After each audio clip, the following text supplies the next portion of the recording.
2017년 레이기 결정연구 메시지 12번에 왔습니다. 먼저 제목은 하나님의 경륜에 관한 전체적인 그림을 제시하는 주님의 상에서 화목제물의 실제이신 그리스도를 누림입니다. 우리는 이 레이기의 전체적인 주제가 그리스도는 하나님께서 후속하신 백성의 교통과 섬김과 생활에서 모든 것이라는 것을 보았습니다. 특별히 이 메시지 12번의 부담은 경배에 있습니다. 이러한 경배는 전적으로 어디에서 나타납니까? 바로 주님의 상에서 나타난다는 것입니다. 우리는 메시지 1번에서 이 결정 연구에 아주 중요한 부담을 만졌습니다. 하나님의 백성들은 성막을 통하여 제물들을 가지고 제사장으로 말미암아 영 안에서 진실함으로 하나님께 경배하고 참여하도록 훈련시키신다는 것입니다. 또한 이 땅에서 하나님을 표현하고 대표하는 거룩하고 정결하고 기뻐하는 삶을 살도록 훈련시키는 것입니다. 여기에서 핵심적인 단어인 경배라는 단어를 붙잡기 원합니다. 우리는 하나님을 경배할 뿐만이 아니라 하나님께 참여하도록 훈련받고 또한 그분을 받아들이고 그분을 누리고 그분께 동참하도록 아들이신 그리스도 안에서 참여하고 동참하여 하나님의 교통 안으로 들어가기 위한 것입니다. 다시 한번 거룩하고 정결하고 이 기뻐하는 삶이 오늘날 우리의 왕국 생활이고 오늘날 우리의 교회 생활이라는 것입니다.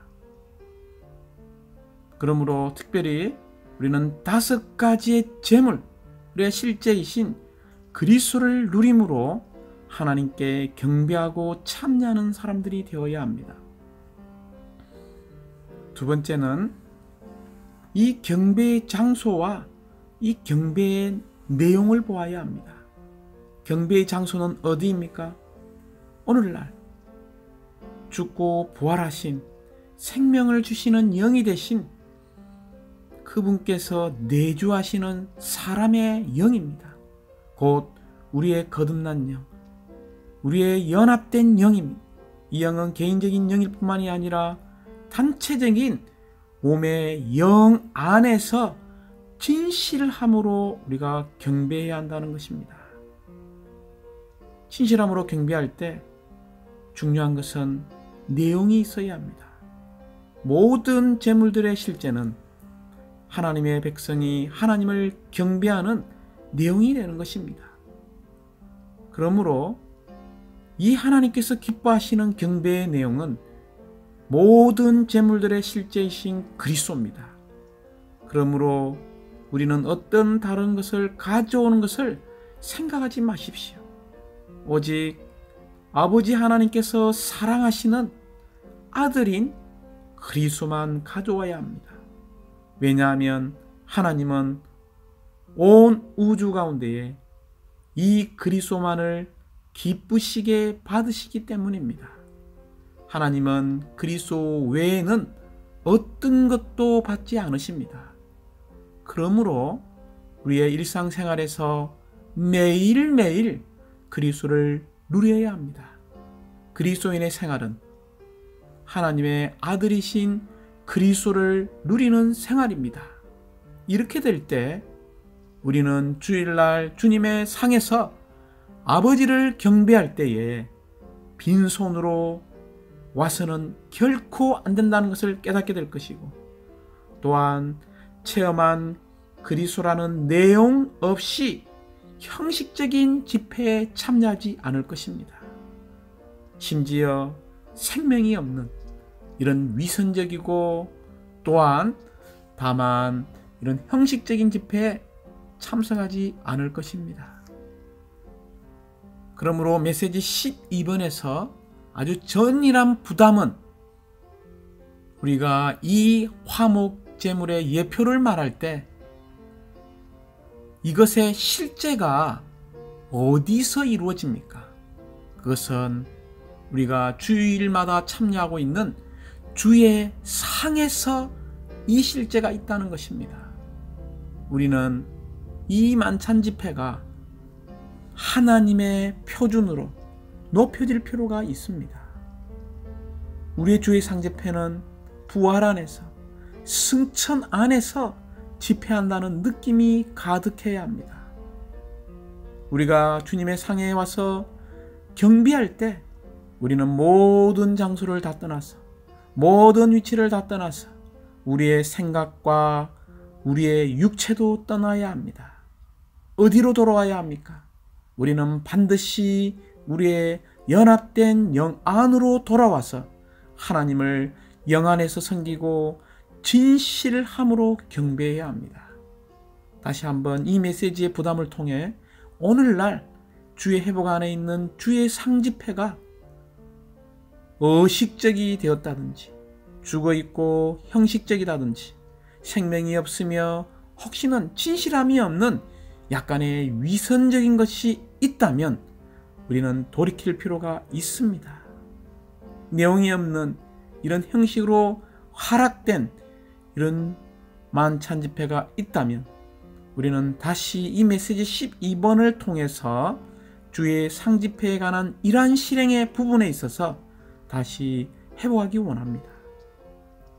왜냐하면 이 주의 상집회는 주 예수님 자신이 직접 그것을 세우셨습니다. 주님께서 떡을 가지시고 감사드리시고 그것을 떼어 제자들에게 주셨습니다. 주님은 이 떡은 나의 몸이니 이것을 먹으라고 말씀하셨습니다.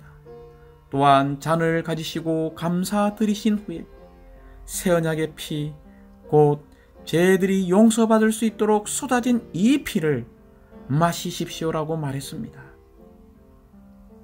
이 주의 상집회에서 우리는 화목제물의 실제를 맛볼 수 있는 것입니다.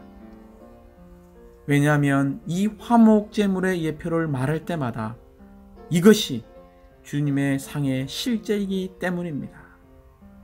특별히 네 가지의 제물을 누리는 것은 하나의 결과를 가져오는데 그것은 그리스도를 우리의 화목제물로 누림으로써 하나님과 교통을 갖고 동료 믿는 이들과 교통을 갖는 것입니다. 화목제물의 실제는 우리가 주님의 상에서 떡을 떼며 그리스도를 기념하고 아버지께 그리스도를 바치고 경배하면서 그리스도를 누릴 때 이루어집니다. 메시지 12번에서 이런 하나님의 경륜에 관한 전체적인 그림을 제시하는 주님의 상이 있습니다. 이러한 상에 참여하기 위해서 우리는 화목제물의 실제이신 그리스도를 누려야 한다는 것입니다. 먼저 로마자 1번은 화목제물에 대해서 말하고 있습니다. 화목제물은 첫 번째 우리와 하나님 사이에 화평을 이루시는 그리스도를 상징합니다. 또한 두 번째는 화평케 된 결과가 있는데 우리는 교통과 기쁨 가운데서 하나님과 함께 그리고 다른 사람들과 함께 그리스도를 누리게 됩니다. 세 번째 이 화목제물은 이 5가지 기본 제물의 중심이라는 것입니다. 그러므로 우리는 화목제물의 이 실제이신 그리스도가 우리의 참된 누림이 될 필요가 있습니다. 우리가 주님의 상에서 떡을 떼며 그리스도를 기념하고 아버지께 그리스도를 바치고 경배하면서 그리스도를 누릴 때에 화목제물의 실제가 이루어집니다. 어디에서입니까? 주님의 상에서 떡을 떼고 그리스도를 기념하며 아버지께 그리스도를 바치고 경배하는 이런 누림이 필요하다는 것입니다. 주님의 상에 대한 이런 구약의 예표가 있음을 감사합니다. 이 예표는 바로 화목제물입니다. 주님의 상에서 믿는 이들은 하나님과 교통하고 서로 교통하기 위해 아버지 하나님 앞에서 화목제물이신 그리스도를 누린다라고 말했습니다. 주님의 상집회에서 아버지께 드리는 경배가 없다면 하나님께 화목제물을 드리는 것이 완전히 성취될 수가 없습니다. 우리는 주의 상집회가 두 부분으로 되어 있다는 것을 너무나 잘 알고 있습니다. 집회의 첫 번째 부분 동안에는 우리의 모든 찬양이 그리스도께 드려져야 합니다. 특별히 우리는 그리스도의 인격과 그리스도의 일에 관하여 찬송하고 찬양하고 좋게 말하는 이러한 실제가 있어야 합니다. 또한 집회의 두 번째 부분 동안에는 우리는 우리의 찬양을 아버지 하나님께 드려야 합니다. 특별히 여기에서 우리는 아버지의 어떤 일에 관한 것을 말하는 것이 아닙니다. 아버지를 찬양하는 것은 그분의 속성들에 관한 부분들을 우리는 높이 찬양할 필요가 있습니다. 우리가 이러한 네 가지 번제물과 소제물과 속죄제물과 속건제물이신 그리스도를 누리는 것은 하나의 결과를 가져온다라고 이야기했습니다. 바로 우리가 하나님과 교통하고 또한 우리의 동료 믿는 이들과 교통하기 위해 화목제물이신 그리스도를 누리는 것입니다. 그러므로 로마자 2번에서는 이러한 화목제물을 우리는 드릴 필요가 있다는 것입니다. 우리가 레위기 3장을 유심히 읽어보면 또한 7장을 유심히 읽어보면 이 화목제물에는 여러 종류가 있었습니다. 숫소를, 암소를, 순양을, 이런 암양이나 염소를 화목제물에 제물로 드렸다는 것입니다. 이것은 우리의 누림의 상태가 여러 가지인 것을 보여주고 있으며 제물을 바치는 사람들이 그리스도에 대한 누림에 대한 차이가 있다는 것을 보여주고 있습니다. 다시 한번 그리스도가 달라지는 것이 아니라 우리가 그리스도를 누리는 이런 상태, 차이가 다르다는 것입니다. 예를 들어서 이 수컷은 제물을 바치는 사람이 그리스도에 대한 누림이 좀 더 강한 것을 말하고 있습니다. 암컷을 바치는 것은 그리스도에 대한 누림이 좀 더 약하다는 것을 말하고 있습니다. 이러한 화목제물을 드릴 때 로마자 3번에서는 흠이 없으신 이런 화목제물이신 그리스도를 드려야 한다는 것입니다. 흠이 없다는 것은 죄들이나 잘못이 없다는 것을 말하고 있습니다.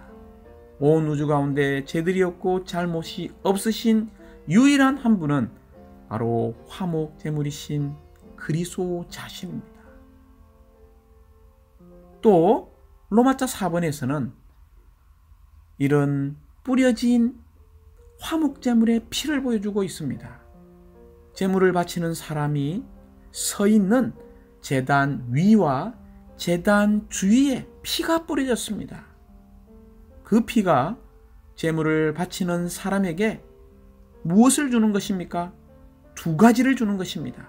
첫 번째는 그들 자신의 죄들이 씻어졌다는 확신을 주는 것이고, 두 번째는 그 결과에 따라 그 사람들의 양심에 평안을 갖고 있다는 것을 말하고 있습니다. 이런 화목제물에 이런 피, 뿌려진 피로 인하여 주님을 찬양합니다. 이렇게 화목제물을 드리고 또 흠없으신 이런 그리스도와 바로 이런 제물을 바치는 사람이 제단 위와 제단 주위에 뿌려진 피가 있을 때 우리는 참된 누림을 갖게 되는 것입니다. 교통을 갖게 되는 것입니다. 로마자 5번에서 5편의 교통과 이러한 누림을 위한 그리스도라는 것입니다. 화목제물이신 그리스도는 하나님, 섬기는 제사장, 모든 제사장, 제물을 바치는 사람, 깨끗해진 백성의 해중, 이 5편의 교통과 누림을 위한 분이십니다. 먼저 이 화목 제물의 기름덩이와 내장은 하나님의 몫이었습니다. 하나님의 몫은 무엇입니까? 화목 제물의 기름덩이와 내장입니다. 기름덩이는 그리스도의 내적인 풍성을 상징합니다. 이것은 전적으로 하나님의 만족을 위한 것입니다. 화목 제물의 기름덩이와 내장을 또한 여호와께 화제로 바쳐서 불태운 것은 전적으로 하나님의 몫을 위한 것이라는 것을 보여주고 있습니다. 두 번째, 거제물로 바친 4종류의 가자와 오른쪽 넓적다리가 있죠. 이 특별히 오른쪽에 있는 넓적다리는 서 있을 수 있는 힘을 말하고 있습니다. 이러한 제물은 제사장의 몫이었다는 거죠. 거제물은 뭘 상징합니까? 이것은 그리스도의 승천을 상징하고 있습니다. 이제 세 번째, 요제물로 바친 가슴이 나옵니다. 요제물은 이렇게 좌우로 흔드는 거죠. 이것은 그리스도의 부활을 상징하고 있습니다. 이 요제물로 바친 이 가슴이 바로 그리스도의 가슴입니다. 그리스도의 가슴을 먹을 때에 우리는 사랑하는 능력을 갖게 되는 것입니다. 다른 사람들을 사랑하고 관심하는 것은 바로 요제물로 바쳐진 가슴, 바로 부활 안에 계신 이 그리스도를 누리는 것이 모든 제사장의 몫이었습니다. 네 번째는 이 화목제물의 살이죠. 이 고기 부분은 제물을 바치는 사람의 몫이었습니다. 다섯 번째는 가축의 나머지 살이 있었죠. 이 부분은 깨끗해진 백성의 모든 해중의 몫이었습니다. 죄와 부정한 모든 것과 죽음의 더러움에서 우리 자신을 지키고 정결한 사람이 될 때에 우리는 하나님의 만족을 위해 화목제물이신 그리스도를 취할 수 있다는 것입니다. 그러므로 여기에 나오는 이 5부류가 첫 번째, 섬기는 제사장, 제사장 무리, 제물을 바치는 사람, 또한 깨끗한 제물을 바치는 사람이죠. 또 깨끗한 이런 제물들의 몫을 누리는 백성들, 이 무리가 다 누구입니까? 오늘날 우리의 믿는 이라는 것입니다. 다시 한번, 모든 믿는 이는 섬기는 제사장이요 제사장 무리요 제물을 바치는 사람이며 바로 해중입니다. 이제 로마자 6번에서는 우리는 레위기 3장 17절에서 이런 기름덩이와 피를 먹지 말라라고 이야기하고 있습니다. 이 기름덩이는 전적으로 하나님의 음식입니다. 우리가 기름덩이를 먹지 않는다는 것은 하나님의 음식을 관심한다는 것입니다. 또한 여기에 피를 먹지 않는다는 것은 이 피는 바로 하나님의 요구들을 만족시키는 것입니다. 그러므로 기름덩이를 먹지 않으면 다시 한번 그리스도의 가장 좋은 부분이 하나님의 만족을 위한 것입니다. 그러나 온 우주 가운데서 믿는 이들이 먹을 수 있는 유일한 피가 있는데 그것은 오직 예수님의 피밖에 없습니다. 우리가 다른 피를 먹는 것, 즉 그리스도의 피를 하찮은 것으로 만들게 됩니다. 이 그리스도의 피만이 어려운 요구들을 만족하고 거룩한 위치를 지켜주며 하나님의 영광을 표현하는 것입니다. 또한 로마서 7번에서는 어린 양과 이런 염소의 제물을 바침이 나옵니다. 어린 양은 바로 사람이 온전하고 아름다우신 그리스도의 누림을 상징합니다. 염소는 이 제물을 바치는 사람이, 즉 우리를 위하여 제가 되신 그분의 누림을 상징하고 있다는 것입니다. 우리가 이런 어린 양을 누린다면 바로 온전하고 아름다우신 그리스도를 누리는 것이지요. 여기에도 차이가 있습니다. 그러니까 염소를 바치는 것은 우리가 여전히 우리의 제가 되신 그분을 누린다는 것입니다. 여기에 차이가 있죠. 동일한 그리스도요 화목제물이시지만 우리가 매일매일 어린 양을 더 누리기 원합니다. 온전하시고 아름다우신 그리스도를 체험하고 누리기 원합니다. 결국 이 화목제물은 하나님의 만족과 누림을 위한 일종의 번제물입니다. 이러한 음식을 누릴 때에 이런 화목제물의 결과는 로마자 8번과 9번을 볼 때에 이런 화목제물은 일종의 번제물이죠. 이런 화목제물의 결과는 어디에 기초하고 있습니까? 바로 하나님은 번제물의 기초에 만족하시고 또한 하나님과 사람이 소제물에 누린 결과에 만족하신다는 것입니다. 그러므로 마지막 로마자 10번에서 우리는 두 방면의 이런 제물의 순서를 볼 수 있습니다. 첫 번째는 레위기 1장 1절부터 6장 7절에 나오는 이 5가지의 제물의 순서는 전적으로 우리의 실지 체험에 따른 것입니다. 번제와 소제와 중간에 화목제물, 속죄제물, 속건제물이 있죠. 이 번제는 레위기 1장에 나옵니다. 절대적으로 하나님을 위해 사신 것이죠. 그것은 하나님의 음식을 말하고 있습니다. 소제는 2장에 나오죠. 물론 하나님의 음식이기도 하지만 주되게 제사장의 음식을 말하고 있습니다. 화목제물은 어디에 나옵니까? 바로 우리의 3장에 나오고 있습니다. 이 중심에 있죠. 속죄제물은 레위기 4장에 나오고 있죠. 제 본성을 처리합니다. 그리고 마지막 속건제물은 레위기 5장에 나오죠.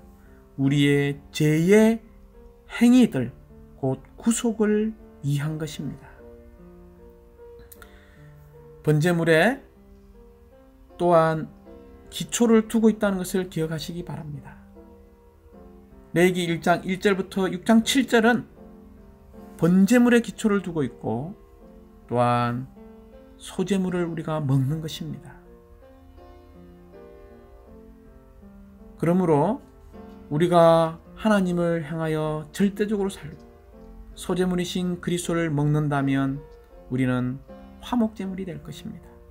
이제 두 번째 순서는 레위기 6장 8절부터 7장 38절에 있는 5가지의 제물의 순서는 전적으로 하나님의 경륜의 전체적인 그림에 따른 것입니다. 레위기 1장 1절부터 6장 7절은 이런 번제물의 기초를 두고 소제물을 먹는 방면에 강조하고 있습니다. 우리가 하나님을 하여 절대적으로 살고 이런 소제물이신 그리스도의 인성이 우리의 유일한 음식이 될 때에 우리는 자연스럽게 화목제물의 실제이신 그리스도를 체험하게 될 것입니다. 그러나 레위기 6장 8절부터 7장 38절에 나오는 여기에서의 또 다른 기초를 두고 있는데 여기서 화목제물의 기초는 속죄제물과 속건제물의 기초를 두고 있는 것을 말하고 있습니다.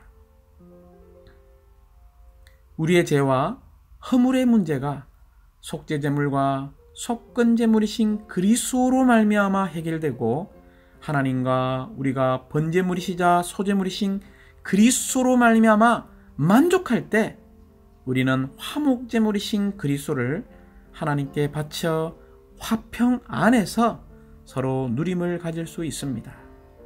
사랑하는 형제자매님들, 하나님의 마음과 하나님의 마음의 갈망은 그리스도께서 우리에게 4가지 제물, 곧 번제물과 소제물과 속죄제물과 속건제물이 되심으로써 우리가 모든 방면에서 하나님과 함께 화평이신 그리스도를 누리게 하는 것입니다. 번제물과 소제물은 자격을 위한 것이고 속죄제물과 속건제물은 결과를 위한 것입니다. 이러한 놀라운 하나님의 경륜에 관한 전체적인 그림을 제시하는 이런 주님의 상에서 화목제물이신 실제이신 그리스도를 우리가 누리고 체험함으로써 합당하게 경배하는 하나님의 백성이 되기 원합니다. 아멘.